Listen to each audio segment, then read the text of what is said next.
Si Pangulong Marcos ikinatuwa na natapos na po ang impeachment complaints laban sa kanya.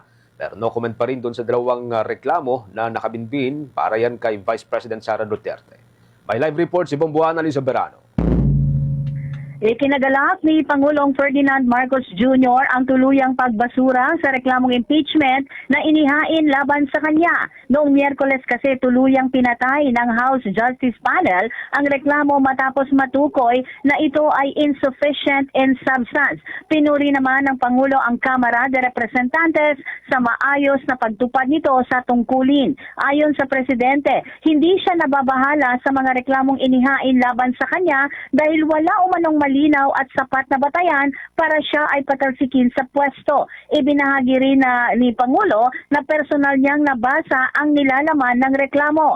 Sa kasalukuyan, ayon kay Pangulong Marcos, nananatili siyang nakatuon sa pagtatrabaho para sa ikabubuti ng bansa at sa para mapagaan ang buhay ng mga Pilipino. Dagdag pa niya, ang pagbasura sa mga reklamong impeachment ay magbibigay daan upang makapag-focus ang pamahalaan sa pagpapatupad ng mahalagang programa at proyekto sa ating bansa.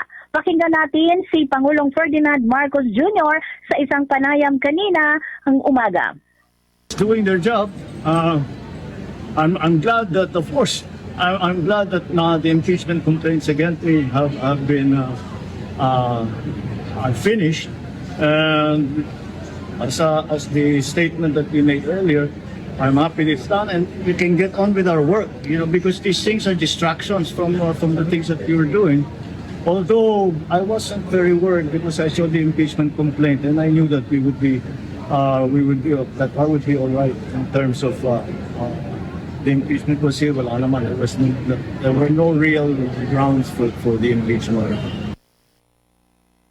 Tumanggi namang mabigay ng komento si Pangulong Marcos kaugnay sa dalawang reklamong impeachment na inihain laban kay Vice President Sara Duterte. Ayon sa Pangulo, hindi niya trabaho ang magbigay ng pahayag hinggil sa naturang usapin. Ito ay kasunod ng kumpirmasyon ni House Secretary General Cheloy Garafil na naitransmit na ng kanyang opisina ang dalawang impeachment complaint laban sa pangalawang Pangulo sa Office of the Speaker ngayong araw. Sa kabila nito, nagpahayag naman ng kumpiyansa ang Pangulo sa kakayahan ng Kamara na pangasiwaan ang kaso. Anya, tiwala siyang susundin ng mababang kapulungan ang itinakdang proseso at mga probisyon ng konstitusyon sa paghawak ng naturang usapin. Pakinggan natin si Pangulong Ferdinand Marcos Jr. sa pagtatanong ng Bombo Radio. Kanina po na-transmit na ng House Secretary General ang dalawang impeachment complaint laban kay VP Sara. Ano po yung reaction niyo po dito? No reaction. Hindi ko trabaho yan. Trabaho ng House. Kaya mo sila magtrabaho. I'm sure they will handle it properly. So let's let them do their jobs. Thank you, Mr. Si Pangulong Ferdinand Marcos Jr. Ipinagmalaki naman ni Pangulong Marcos na nagsimula nang maramdaman ang epekto ng pondo mula sa 2026 General Appropriations Act, lalo na sa sektor ng kalusugan. Ayon sa Pangulo, inaasahang dadami ang mga mag-aaral sa larangan ng agham at healthcare upang matugunan ang kakulangan ng mga doktor, nurse at iba pang healthcare workers sa bansa. Anya, ang pagdaragdag ng mga profesional na sa kalusugan ay makakatulong sa mas maayos at mas epektibong pagbibigay serbisyong pangkalusugan sa mga Pilipino. Pakinggan natin muli si Pangulong Ferdinand Marcos Jr.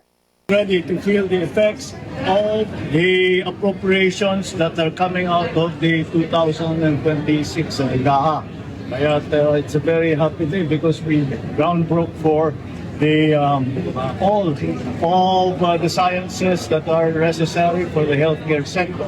At dadami ang mga estudyante. Alam naman natin na ang Pilipinas kulang ang ating mga doktor, ating mga nurse, ating mga medtech, lahat ng mga healthcare workers. At matatagdagan sila at para magiging mas maganda ang ating pagbigay ng serbisyo sa kalusugan para sa ating mga mamamayan. si Pangulong Ferdinand Marcos Jr. Mula sa Malacanang, Bombo Anali Montaño Soberano nag-uulat. And this is Bombo Radio Philippines, the #1 and most trusted source of news and information. Basta Radio, Bombo! For the most trusted source of news and information, visit our website at www.bomboradio.com. Follow us on Bombo Radio mobile app, Facebook, YouTube, TikTok, and X, formerly Twitter. Like, share, and stay connected. Anytime, anywhere.